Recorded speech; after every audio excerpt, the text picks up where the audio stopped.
Ilmu agama akan mengawasi kita. Sebelum makan, sebelum minum, sebelum berteman, sebelum mencari pendapatan, maka ilmu agama akan berbicara dengan kita. Ini boleh atau ini tidak boleh. Oleh karena itu, ulama mengatakan kita lebih butuh terhadap ilmu agama ini daripada makanan pada saat sangat lapar, air pada saat sangat dahaga, dan juga tempat tidur pada saat kita sangat capek. Ghazwa TV, media dakwah masa kini. Yuk jadi bagian dari dakwah kami. Dukung operasional dakwah dan sosial kami, raih pahala amal jariah yang terus mengalir sampai hari kiamat. Innal hamdalillah nahmaduhu wa nasta'inuhu wa nastaghfiruh wa na'udzu billahi min shururi anfusina wa min sayyiati a'malina. May yahdihillahu fala mudilla lahu wa may yudlilhu fala hadiya lahu.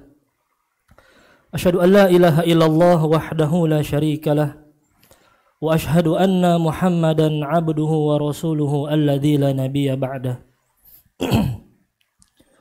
Ya ayyuhalladzina amanu taqullaha haqqa tuqatih wa la tamutunna illa wa antum muslimun. Ya ayyuhan nasu u'budu rabbakumul ladzi khalaqakum min nafsin wahidah wa khalaqa minha zawjaha wa batha minhuma rijalan katsiran wa nisaa'a wattaqullaha alladzi tasaaluna bihi wal arham innallaha kana 'alaikum raqiba. Fa inna asdaqal hadithi kitabullah wa khairul huda huda Muhammadin sallallahu alaihi wasallam wa syarrul umuri muhdatsatuha wa kullu muhdatsatin fid dini bid'ah wa kullu bid'atin dhalalah wa kullu dhalalatin finnar. Amma ba'du. Ma'asyiral muslimin rahimakumullah.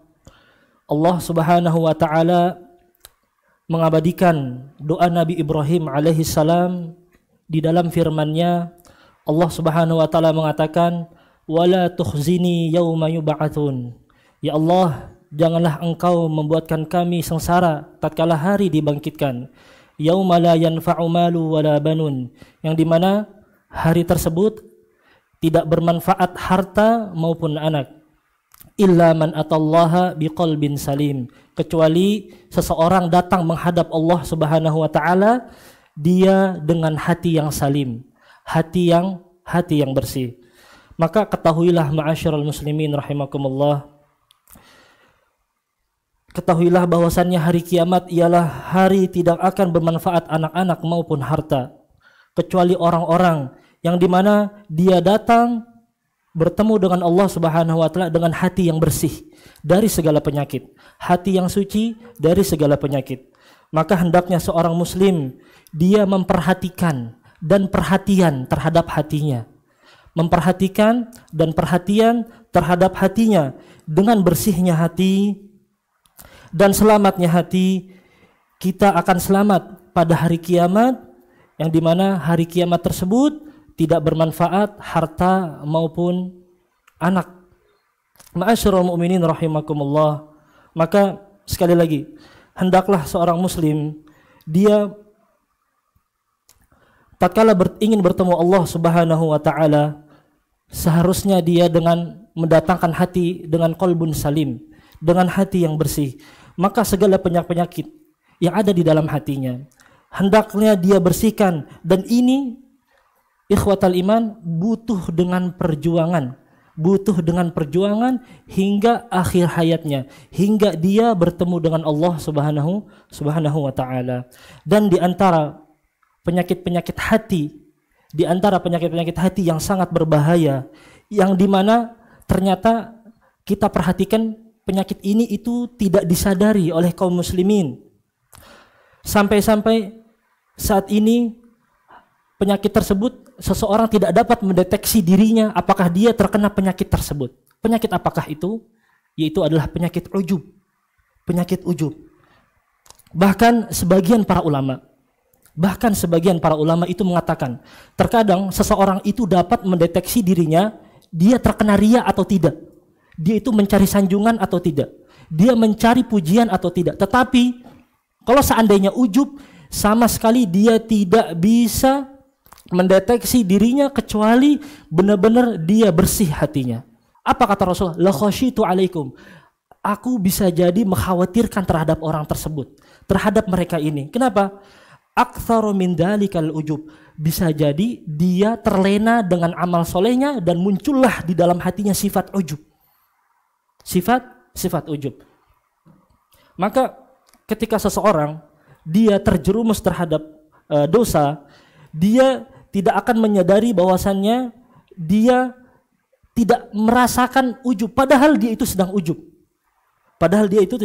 Makanya para ulama banyak sekali menguraikan tentang apa itu makna ujub. Di antaranya adalah Imam Ibnu Mubarak rahimahullahu taala mengatakan bahwasannya wala a'lamu fil musallina syai'an syarrun minal ujub. Tidaklah aku mengetahui perkara yang paling buruk. Tidaklah aku mengetahui perkara yang paling buruk pada orang-orang yang dia rajin ibadah, rajin salat, seperti penyakit ujub. Maka ma'asyiral mu'minin rahimakumullah, Imam Ibnu Mubarak mengatakan ujub adalah al-ihsas bitamayyuz wal iftikharu bin nafs. Ujub adalah seseorang dia merasa dirinya itu berbeda daripada yang lainnya dan dia bangga terhadap dirinya. Maka dengan tersebutlah dia muncul sifat ujub. Dan Imam Ibnu Mubarak juga mengatakan bahwasannya antara anna indaka syai'an laisa inda ghairik. Ujub juga itu adalah sifat tatkala engkau melihat dirimu memiliki kelebihan yang dimana tidak dimiliki oleh orang lainnya, sehingga apa? Dia akan membanggakan pada dirinya, dia akan membanggakan kepada amalnya. Itu adalah sifat ujub. Dan ada juga definisi yang lain yang terbaik yang disampaikan oleh Syekhul Islam Ibnu Taimiyah rahimahullahu taala di dalam kitabnya Al-Fatawa Al-Kubra. Beliau mengatakan bahwasanya wa katsiran ma yuqarrinu riya bil ujub. Ujub itu adalah sebenarnya manusia itu banyak yang melakukannya, tetapi apa? Dia dikamuflase dengan sifat riya dan kemudian ujub setelahnya. Farriya, kata Syekhul Islam Ibnu Taimiyah mengatakan, farriya min babil isyraqu bil khalq. Adapun riya itu dia berkaitan syirik dengan sang pencipta. Dengan sang pencipta itu riya, yaitu Allah Subhanahu wa taala dalam apa? Dalam tauhid uluhiyahnya. Jadi adapun ujub dia adalah syirik kepada Allah dan dirinya, adapun riya dia syirik kepada Allah dengan yang lainnya. Maka betapa banyak ikhwatal iman, banyak orang yang berjuang, betapa banyak orang yang berusaha melakukan sebab-sebab dan akhirnya dia dapat apa yang dia inginkan atau tidak, sementara dia tidak menyangka dia berhasil karena dirinya. Maka ketahuilah ketika itulah dia mensekutukan Allah Subhanahu wa taala dengan dirinya, dan dia mensekutukan Allah dengan dirinya sendiri dan bukan kepada orang lain. Ketika dia merasa keberhasilannya adalah ketika dia merasa bahwasannya keberhasilannya adalah atas kerjasama antara dirinya dengan Allah Subhanahu wa taala, maka itulah adalah sifat ujub. Kita ketahui bahwasannya ujub itu adalah keberhasilan dia merasa mempunyai andil terhadap keberhasilannya dan dia mensyirikkan antara Allah dengan dirinya. Oleh karenanya Syekhul Islam Ibnu Taimiyah mengatakan fal murai la yuhaqqiqu qawluhu iyyaka na'budu. Adapun orang yang riya, nah ini dia. Adapun dia orang yang riya, maka dia tidak mewujudkan firman Allah, iyyaka na'budu, hanya kepada Engkaulah kami menyembah. Maka tapi buktinya tatkala dia menyembah Allah Subhanahu wa taala, orang riya tersebut dia malah mencari pujian-pujian manusia. Makanya dia tidak merealisasikan iyyaka na'budu wa iyyaka na'budu. Adapun iyyaka nasta'in adalah ketika seseorang dia meminta kepada Allah Subhanahu wa taala pertolongan, dia merasa dirinya itu luar biasa dan keberhasilan tersebut diraih atas usaha dirinya sendiri dan dia memiliki andil terhadap keberhasilan tersebut. Dan ini adalah sesuatu perbuatan syirik yang dimana syirik tersebut disekutukan kepada Allah Subhanahu wa taala dan juga dirinya. Maka itulah ikhwatal iman, bahwasannya bahayanya sifat ujub yang dimana dia tidak sadari selama ini dia merasakan bahwasannya dia sukses atas andilnya diri sendiri, padahal kita harus tahu semua kesuksesan itu murni dari Allah Subhanahu wa taala. Ma'asyiral mu'minin rahimakumullah. Ujub adalah penyakit yang sangat berbahaya. Di antara bahaya-bahaya yang merupakan konsekuensi dari ujub tatkala menghampiri dirinya, bertengger kepada dirinya, yang pertama, ketika ujub masuk ke dalam hati, maka itu termasuk syirik kecil kepada Allah Subhanahu wa taala. Karena apa? Karena dia menyekutukan Allah dengan dirinya. Dan ujub akan menghapus amal soleh.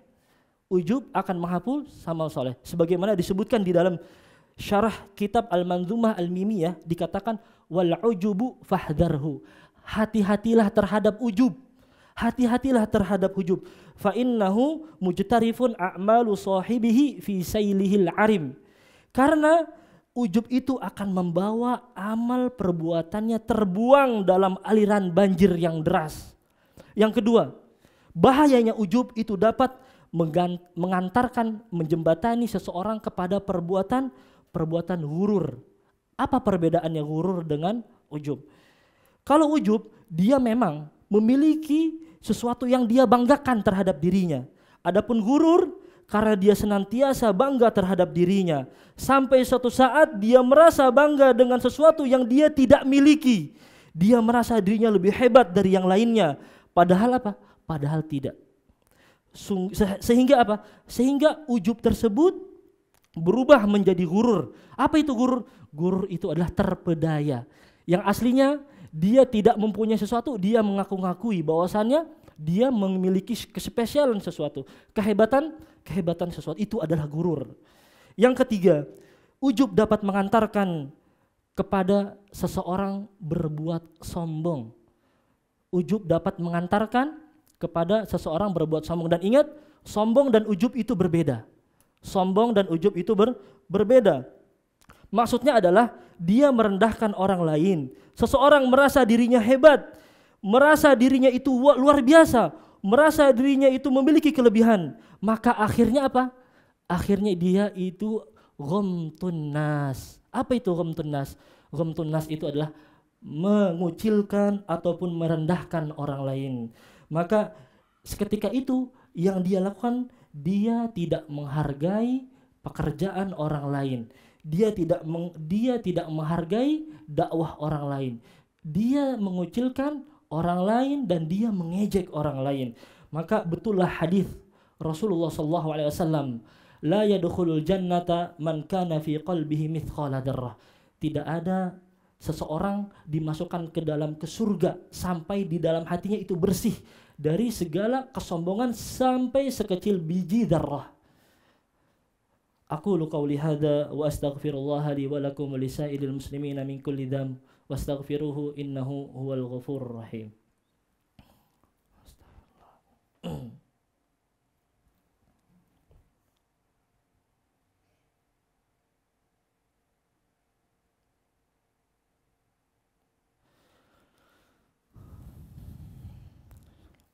Innal hamdalillah nahmaduhu wa nasta'inuhu wa nastaghfiruh wa na'udzu billahi min syururi anfusina wa sayyiati a'malina. May yahdihillahu fala mudilla lahu wa may yudlilhu fala hadiya lahu. Wa asyhadu an la ilaha illallah wahdahu la syarika lahu wa asyhadu anna Muhammadan abduhu wa rasuluhu alladzi la nabiyya ba'da. Ma'asyiral muslimin rahimakumullah. Maka hendaknya bagi kita semua memperhatikan hati-hati kita masing-masing. Karena para ulama telah menyampaikan kepada kita, terkadang seseorang dia dapat mendeteksi dirinya itu terkena riya, tetapi dia tidak dapat mendeteksi dirinya terkena ujub. Akan tetapi ada beberapa uraian-uraian para ulama di dalam kitabnya disebutkan bahwasannya ada beberapa seseorang itu terkena ujub, ada ciri-cirinya, ada alamat-alamatnya. Yang pertama yang disebutkan para ulama adalah di antara ciri-ciri seseorang terkena ujub adalah i'dhamul amal. Apa itu i'dhamul amal? Dia merasa amal yang dia sudah lakukan itu amalan yang sudah besar. amal yang dia lakukan itu amal yang luar biasa, sehingga apa yang dia telah lakukan adalah dia merasa sudah luar biasa terhadap amalnya dan dia bangga terhadap amalnya. Dan inilah benar sesuai dengan firman Allah Subhanahu wa taala, wala tamnun tastakthir. Apa kata Hasan Al-Basri berkaitan dengan tafsir ayat ini? Hasan Al-Basri mengatakan, la tamnun bi'amalika ala rabbika tastakthiruhu. Yaitu adalah janganlah engkau merasa diri engkau itu berjasa terhadap amal solehmu sehingga engkau merasa bahwasannya apa? Amalmu ini sudah besar, sudah banyak, sudah cukup, dan itu dilarang. Maka hendaknya ikhwatal iman, seseorang apapun yang dia lakukan, sebesar apapun yang dia kerjakan, seletih apapun yang dia lakukan, dan sebesar apapun yang dia keluarkan, jangan pernah merasa dirinya itu besar. Jangan merasa dirinya itu sudah luar biasa. Karena dia tidak tahu, ikhwah. Dia tidak tahu bahwasannya apa? Apakah amalnya itu diterima oleh Allah Subhanahu wa taala atau tidak. Maka jangan merasa dia melakukan apapun amalnya itu merasa besar. Karena ujub adalah soal perasaan yang ada di dalam hati, yang merasa dirinya dia hebat dan luar biasa ketika seseorang melakukan amal yang besar. Yang kedua, di antara ciri-ciri yang disampaikan para ulama, seseorang telah terkena penyakit ujub adalah apa? Dia suka menyinyir orang lain. Dia suka mengejek orang lain. Kerjaannya apa? Kerjaannya mengejek orang lain. Kenapa? Kenapa dia mengejek seperti itu? Karena dia merasa amalnya itu sudah besar. Dirinya itu sudah besar, sudah hebat. Benarlah perkataan Allah Subhanahu wa taala, ya ayyuhalladzina amanu la yaskhar qaumun min qaumin asa ayyakunu khairam minhum. Janganlah wahai orang-orang beriman, janganlah engkau suatu kaum menghina suatu kaum yang lainnya. Bisa jadi yang diejek itu lebih utama, lebih baik daripada yang mengejek. Begitu juga Ibnu Katsir menafsirkan dalam ayat ini, beliau mengatakan fa innahu qad yakunu muhtaqar a'zamu qadaran indallah. Bisa jadi orang yang diejek, tenang, itu lebih baik di sisi Allah derajatnya daripada orang yang mengejek. Kenapa? Karena orang yang mengejek biasanya dia ujub. Dia merasa sudah besar amalnya. Saya sudah melakukan amalan ini. Saya sudah mengerjakan ini. Kamu kerja apa? Dan itu adalah sifat ujub yang harus dihindari oleh kita semuanya. Yang berikutnya yang disampaikan para ulama, bahwasannya ketika seseorang telah bertengger hatinya, ada penyakit ujub, yaitu dia tidak menghargai pekerjaan orang lain. Dia tidak menghargai karya orang lain. Dia tidak menghargai tulisan orang lain. Dia tidak menghargai dakwah orang lain. Dia akan berkata, bisa apa dia? Apa yang dia udah lakukan? Dan semisalnya itu adalah perkataan orang yang ujub. Makanya ujub itu sulit dideteksi daripada ria. Adapun ria seseorang bisa mendeteksinya. Tetapi kalau ujub, jarang sekali orang dapat mendeteksinya. Yang berikutnya yang disampaikan para ulama bahwasannya ciri yang keempat, ketika seseorang bertengkar di dalam hatinya penyakit ujub, dia suka memuji dirinya sendiri. Dia suka memuji dirinya sendiri. Sayalah yang membangun ini, sayalah yang telah melakukan ini, sayalah yang ini dan ini dan ini. Ingat, Allah Subhanahu wa taala telah berfirman, "Fala tuzakku anfusakum, fala tuzakku anfusakum, huwa a'lamu bimanittaqa." Janganlah sekali-kali kalian merekomendasikan diri kalian sendiri. Huwa a'lamu bimanittaqa. Dialah Allah yang mengetahui segala sesuatunya orang yang bertakwa. Ma'asyiral mu'minin rahimakumullah. Maka hendaklah seseorang berhati-hati tatkala dia sudah memulai memuji dirinya sendiri, secara langsung ataupun tidak langsung. Sayalah perintis di sana dan sebagainya. Maka ma'asyiral mu'minin rahimakumullah, jika seandainya ada seseorang telah bertengkar di dalam hatinya penyakit tersebut, ucapan tersebut perbuatan tersebut, maka cepat-cepatlah dia beristighfar dan bertaubat kepada Allah Subhanahu wa taala. Yang terakhir yang disampaikan para ulama adalah ketika seseorang telah bertengker di dalam hatinya penyakit ujub apa? Dia tidak mau menerima nasihat. Hati-hati ini. Di antara ciri-ciri orang ujub adalah dia tidak mau menerima nasihat. Nasihat dari orang lain. Ketika diminta diskusi dia tidak mau. Ketika dinasihatin dia ogah-ogahan. Ketika kita bilang begini dia bilang enggak. Kekeh dengan pendiriannya. Dan itu adalah sifat ujub. Dan itu adalah sifat ujub. Maka ketika seseorang telah bertengkar di dalam hatinya sifat tersebut, hendaknya langsung dia beristighfar dan bertaubat kepada Allah Subhanahu wa taala. Pada intinya apa? Pada intinya dia tidak mau dinasehati. Dia tidak mau dinasehati. Maka ada perkataan yang indah yang disampaikan oleh Syekhul Islam Ibnu Qayyim. Dia adalah pakar hati. Beliau menyebutkan di dalam kitabnya Al-Wabilus Shayyib halaman 20 jilid 1, beliau mengatakan seperti ini. Walaysa sya'nu fil amal.